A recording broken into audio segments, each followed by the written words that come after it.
הסרט הטוב, הרע והמכוער עוסק בניסיונותיהם של שלושת הדמויות הראשיות להערים, לפגוד ולהפתיע אחד את השני בניסיונם להגיע לאוצר נחשף. סרג'יו ליונה, במאי הסרט, מנסה לעשות את זה גם לנו, תמיד להיות צעד אחד לפנינו ולהפתיע אותנו. דברים הם לא מה שהם נראים. מה שנראה כמו סצנה מסוג אחד לעתים קרובות מתגלה כאחרת.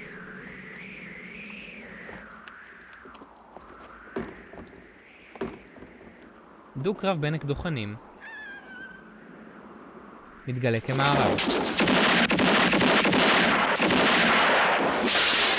סצנה בה נדמה שדמות אחת מסגירה את השנייה לרשויות מתגלה כשיתוף פעולה כנגד החוק.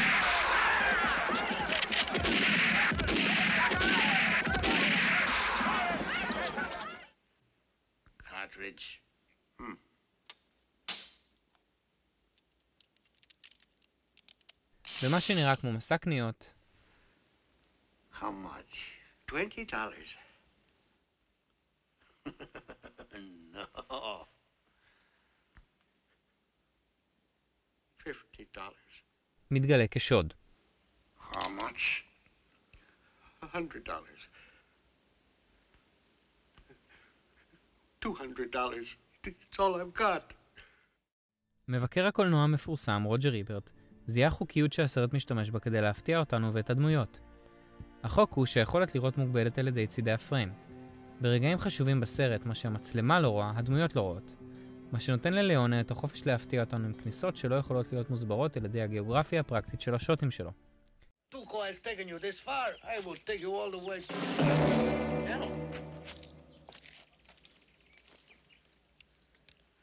Telecap.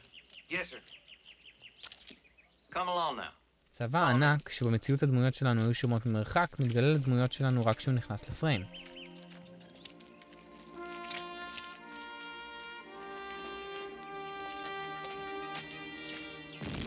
בית קברות שהדמות שלנו רצה לכיוונו נחשף בפניו רק כשהוא נתקל בקבר הראשון.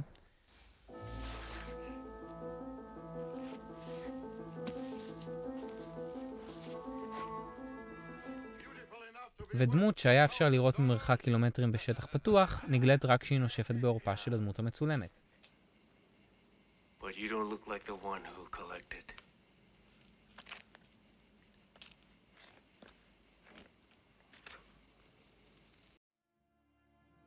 ליונה מגביל את האינפורמציה הזמינה לדמויות למה שנמצא בתוך גבולות הפריים, ובכך יוצר מרחב מפורק, מצומצם ובסלקטיבי מאוד.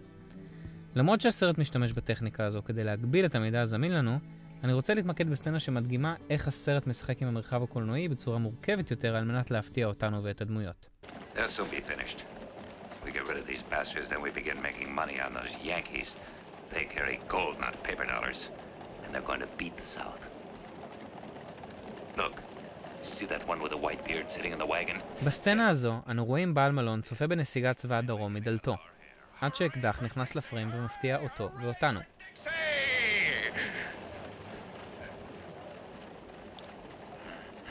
Where's the owner of that horse? Please, mister, sir, a bad heart. האקדח שייך לטוקו, המכוער בשם הסרט. והמצלמה חושפת אותו ופמליית פושעים. That horse. He's tall, blonde, he smokes his cigar and he's a pig. Where is he now? איך טוקו וחבריו נכנסו למלון בלי שאף אחד, בעל המלון ואשתו, לא שמו לב אליהם או שמעו אותם? לא ברור. אך עבור הדמות שאיתה התחלנו את הסצנה, בעל המלון, החוק של איבר תקף. לא הוא ולא אנחנו מודעים לנוכחותו של טוקו וחבריו עד שהם לא נכנסים לפריים.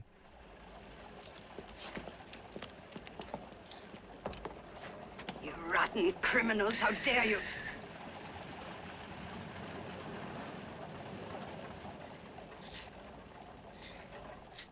בסצנה הבאה, ליונה משתמש בעריכה מקבילה על מנת לתת לנו, הקהל, ידע שלבלונדי עוד אין, שאנשים באים להרוג אותו. הוא מנקה את נשקו בחדר המלון.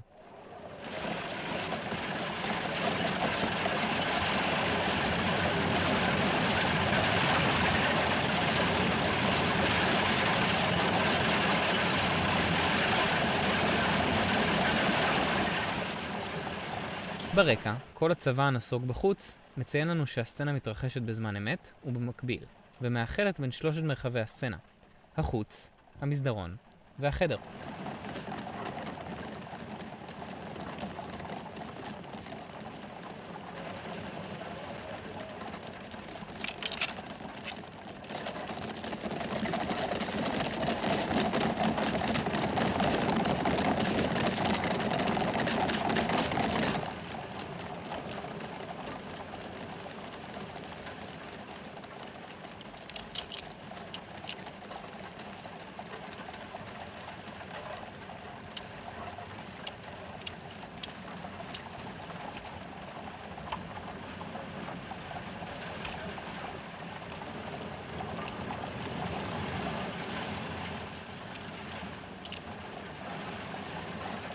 הפושעים ממשיכים להתקרב לחדר, אך צעידת הצבא פוסקת.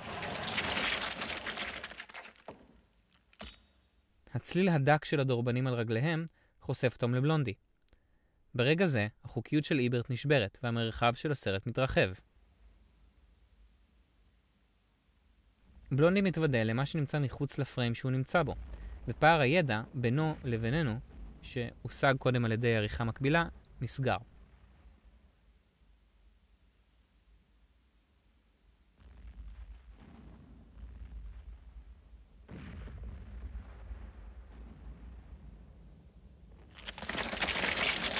הצבא בחוץ חוזר לצעוד והסצנה נהפכת למרוץ להחזיר את הכדורים לאקדח שלו לפני שיגיעו הפושעים שבחוץ.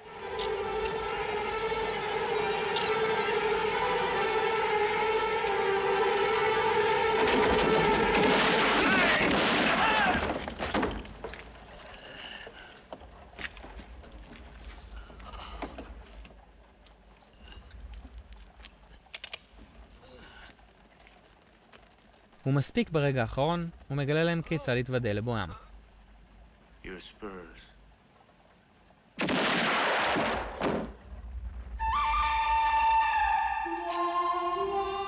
אבל אז דורבן אחר נכנס בשוט חדש, זה של טוקו, שהתגנב דרך החלון. בשונה מהדורבנות של הפושעים, הדורבנות של טוקו לא השמיעו רעש, וחשוב מכך לא נחשפו לנו, הקהל, על ידי המצלמה. החוק של איברט חוזר. בזמן שאנחנו ובלונדי התעסקנו בפושעים העולים במדרגות, המצלמה לא הראתה לנו את טוקו נכנס מהחלון. למרות שאפשר לשער שבמציאות של הסרט, הוא ודורבנותיו היו מרעישים אולי אפילו יותר מאלו שבמסדרון. ברקע, רעשי הצבא הנסוג מתחלף ברעש של תותחי צבא הצפון. טוקו שם לב לצליליו. Even when Judas hanged himself, there was a storm too. That could be cannon fire. Cannon fire or storm, it's all the same to you. הדמויות עוברות לעסוק בעניינים אחרים.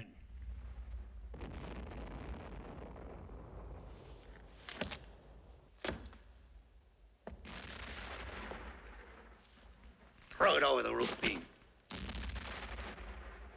רמי התותחים עברו לרקע התודעה שלנו ושל הדמויות.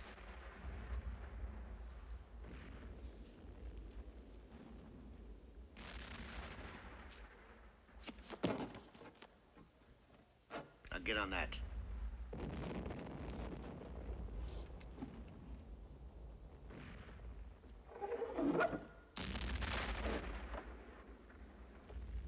That's right.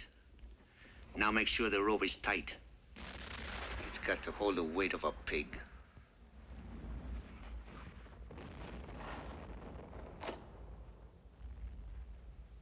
Now put the rope around your neck.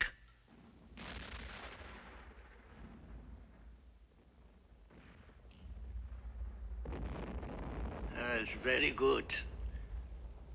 It's too big for your neck, huh? We fixed that right away. I have another system, a little different than yours. I don't shoot the rope. I shoot the legs off the stool.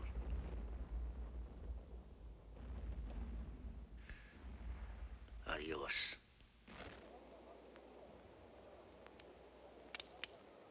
טוקו ניגש לראות בספסל, בשוט שמדגיש את אקדחו באופן חריג, שעובר ישירות למצ'קט של התותח שעד לפני רגע היה ברקע הסצנה, וברקע של תודעת הסצנה. התותח הופך את הקערה על פיה. מה שהיה ברקע חזר להפתיע אותם.